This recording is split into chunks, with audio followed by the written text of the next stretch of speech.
a much larger scale. Okay. Now I want to address something that I think is critical to understanding why America cannot adapt to this situation. አሁን አሜሪካ ለምን ከዚህ ሁኔታ ጋር መላመድ እንደማትችል ለመረዳት ወሳኝ የሆነውን ጉዳይ ላንሳ። ሁኔታው እንዲህ መጥፎ ከሆነ አሜሪካ ለምን ስትራቴጂዋን አትቀይርም? ለምን አትደራደርም ብላችሁ ትጠይቁ ይሆናል።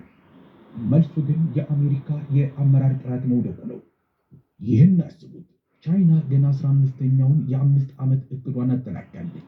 ይህ እቅድ ለ2 ዓመታት የሚቆይ ምክክርን፣ የባለሙያ ኮሚቴዎችን፣ የጥናት ተቋማትንና ታዋቂ ምሁራንን ያሳተፈ ነበር። ኢራን ደግሞ ለአሜሪካ እጅግ በላቀ ደረጃ አፍጋኒስታን ልትሆንባት ትችላለች። Maybe America's Afghanistan on a much larger scale. Okay. Now I want to address something that I think is critical to understanding why America cannot adapt to this situation.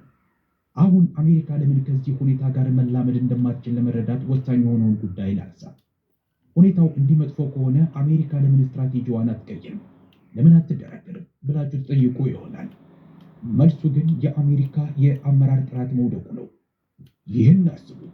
ቻይና ገና 15ኛውን የ5 ዓመት እቅዷን አጠናቃለች።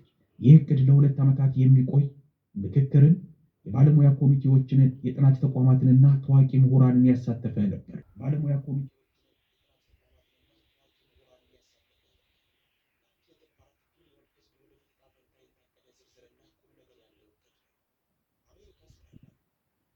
ሁኔታ የሀገሪቱ ሁኔታ ስቴት ኦፍ ዘ ዩኒየን ንግግር ወደ ቴሌቪዥን ድራማነት ተቀይሯል።